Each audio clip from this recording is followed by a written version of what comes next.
वो हमेशा उस कार्य से टाल मटोल कर देता था, बहानेबाजी कर देता था कि अभी नहीं, फिर कभी, अभी नहीं, बाद में, अपने मन के अनुसार चलता था।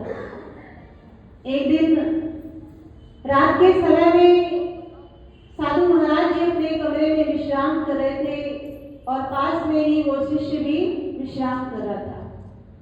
तो अचानक बादल गरजने की आवाज आती है, बारिश की आवाज आती है। तो संतों का स्वभाव होता है कि वो बड़े सरल होते हैं। वो हमें सेवा बताकर हमारे जीवन को निखारना चाहते हैं, क्योंकि जब हम सेवा करेंगे तो हमारा मन पवित्र होगा। सेवा करने से मन पवित्र होता है, कर्म महान होते हैं, और जो श्रेष्ठ लोग होते हैं वही सेवा का महत्व समझ सकते हैं। तो साधु महाराज जी बड़े सरल स्वभाव के थे। साधु महाराज जी ने देखा कि बादल गरज रहे हैं, आवाज आ रही है, बारिश होने का मौसम लग रहा है। तो जो पास में शिष्य लेटा हुआ था, जो मन के अनुसार चलता था, साधु महाराज जी ने उस शिष्य से कहा कि बेटा बाहर जाकर देखो, कोई सामान तो नहीं भीग रहा है, बारिश हो रही है, कोई सामान भीग रहा होगा, जाकर एक बार पता कर लो। अब वो शिष्य तो था ही अपने मन के अनुसार चलने वाला। वो शिष्य कहने लगा कि महाराज अभी अभी कमरे में बाहर से एक बिल्ली आई है, उसके ऊपर हाथ फेर कर देख लो, अगर वो गीली होगी तो समझ जाना बारिश हो रही है, अगर वो सूखी होगी तो समझ जाना बारिश नहीं हो रही। साधु महाराज जी ने सुना। साधु महाराज जी मन में विचार करने लगे कि ये तो अपने मन के अनुसार ही चलेगा, ये मेरी बात सुनने वाला नहीं। फिर साधु महाराज जी कहते हैं कि चलो तुम बाहर नहीं जा सकते तो कम से कम सोने से पहले कमरे की लाइट बंद कर दो, बल्ब बंद कर दो, बिजली का बिल ज्यादा आएगा।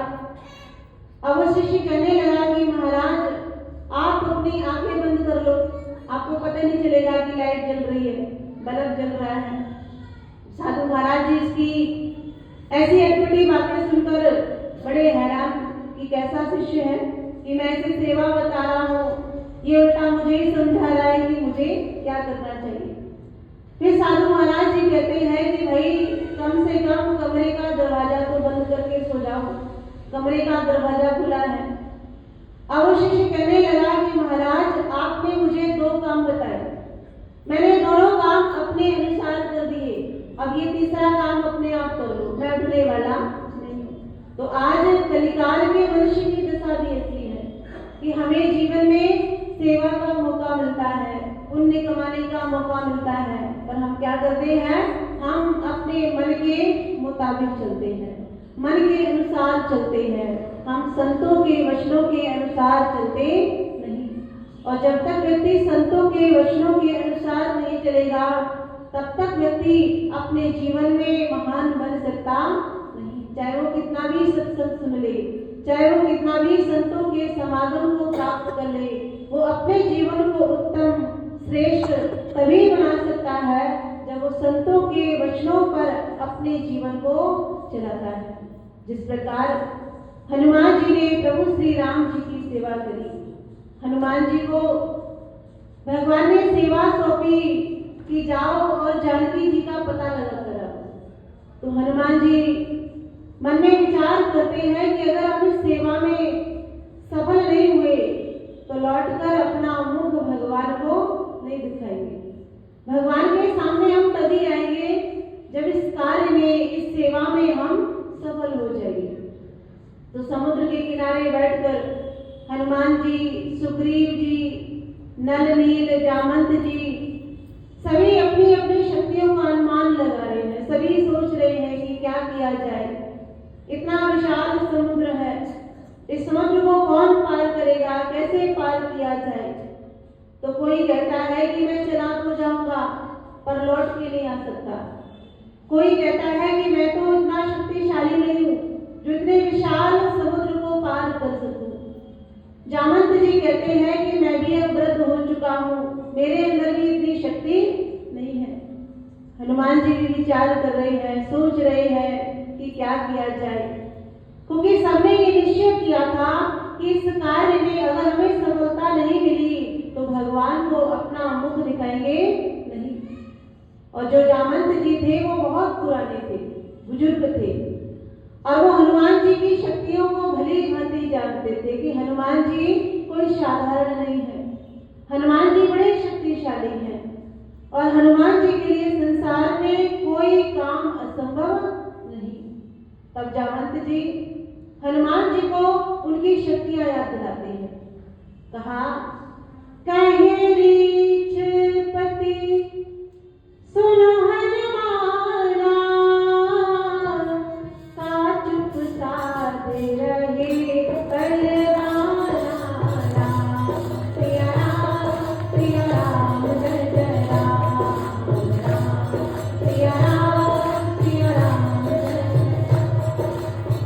पवन बल पवन समाना,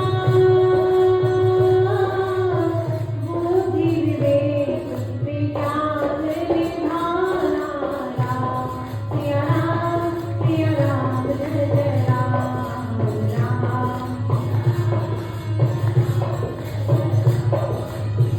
कवन सुकाज कठिन जग माही, जो नहीं हो तात तुम ताई, राम सिया राम जय जय राम, सिया राम जय जय राम। कहा कि कहे रीछपति सुनो हनुमाना, का चुप साधे रहे बलवाना।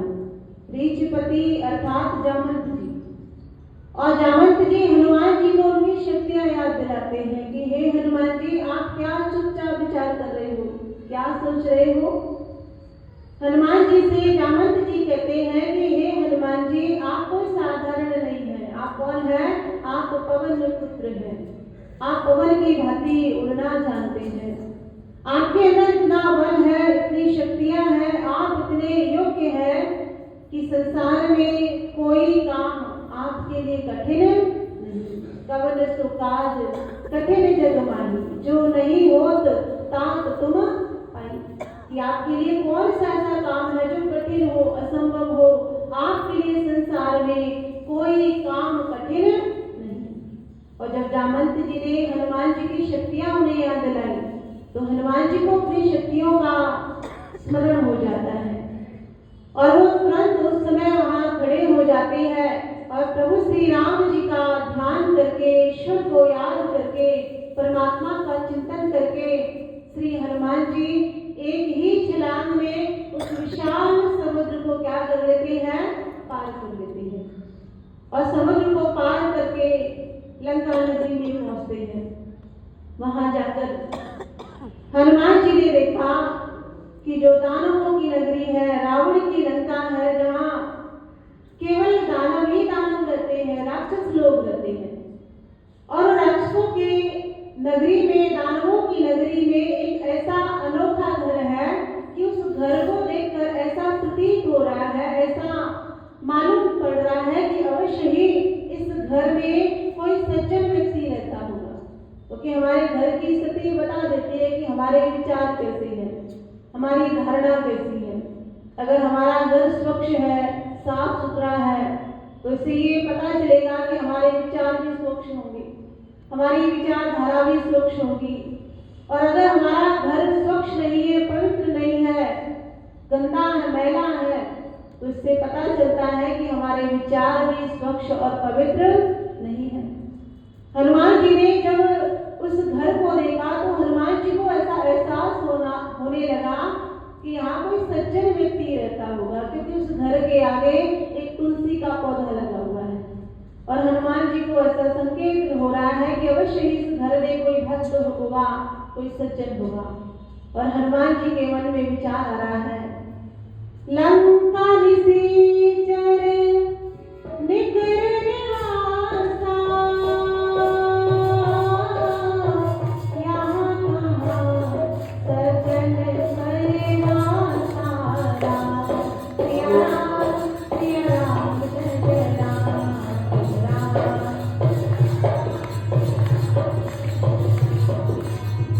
मन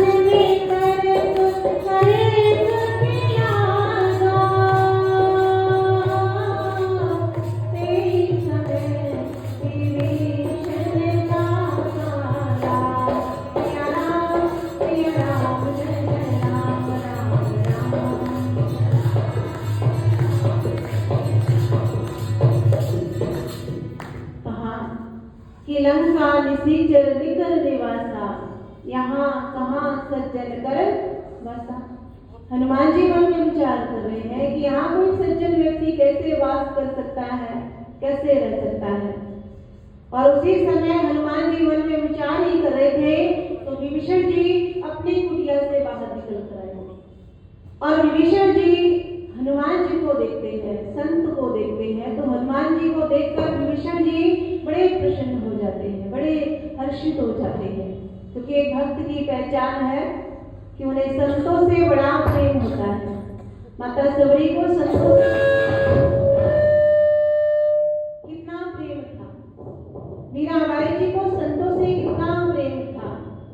ठीक इसी प्रकार जो भक्त होते हैं उन्हें संतों से प्रेम होता है, क्योंकि संत ही भगवान का स्वरूप बताएंगे। और जब विभीषण जी ने हनुमान जी का दर्शन किया तो विभीषण जी बड़े प्रसन्न हो गए। और विभीषण जी क्या कहते हैं, अब कोई भाव भरोसो हनुमंता, बिन हरि कृपा मिले नहीं संता। कि अब मुझे भरोसा हो गया, विश्वास हो गया कि जब तक हरि की कृपा नहीं होगी तब तक संत मिलेंगे नहीं। और विभीषण जी हनुमान जी का दर्शन प्राप्त करके बड़े प्रसन्न हो जाते हैं। हनुमान जी विभीषण जी के बारे में पूछते हैं कि आप उस लंका नगरी में इन दानवों के बीच में कैसे रहते हैं। तो विभीषण जी कहते हैं, सुनहु रहनी पवन सुत हमारी, जिन्हें दसनमयी जीव विचारी। कि मेरी रहनी सुनो कि मैं किस प्रकार रहता हूँ, जिस प्रकार दांतों के बीच में एक जिह्वा रहती है। भले ये दांत बड़े नुकीले होते हैं, पर कहा कि जो जिह्वा है वो बड़ी नरम और बड़ी मुलायम है।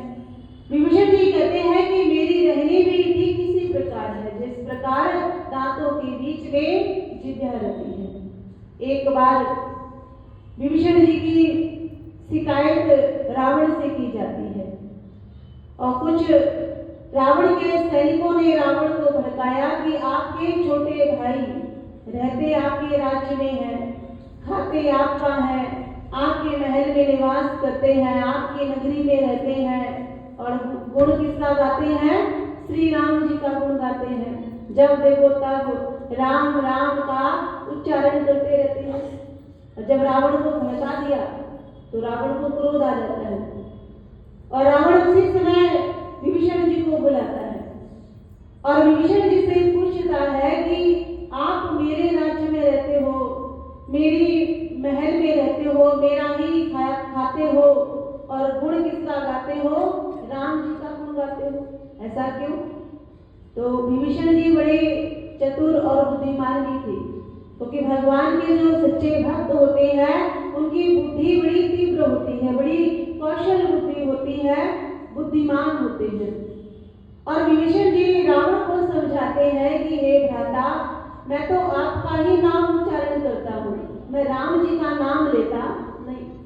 रावण कहते हैं कि मेरा नाम कैसे लेते हो, तुम तो रोज राम राम का उच्चारण करते हो और तुम्हारी शिकायत भी की गई है कि तुम मेरे राज्य में रहकर मेरे शत्रु का नाम लेते हो, उनकी पूजा करते हो।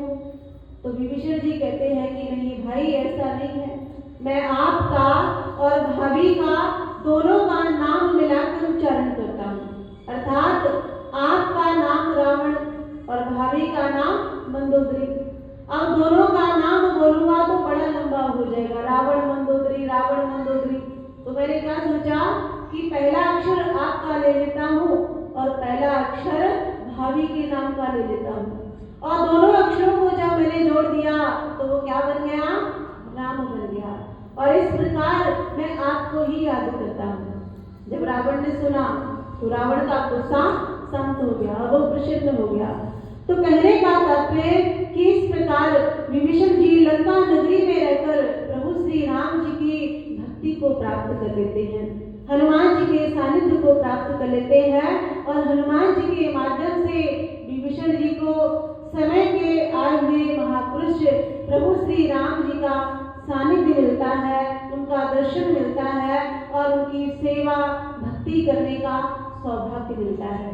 तो हम सभी को श्री गुरु महाराज जी ने ऐसा सुनहरा अवसर प्रदान किया है और ऐसे अवसर से अगर हम भी अपने जीवन में लाभ उठाना चाहते हैं, अपने जीवन को धन्य बनाना चाहते हैं, तो हमें भी हनुमान जी की तरह पवित्र मन से, सच्ची लगन से गुरु दरबार की सेवा करनी चाहिए। गुरु महाराज जी की आज्ञा में अपने जीवन को लगाना चाहिए और इस जीवन को महान बनाने का प्रयास करना चाहिए।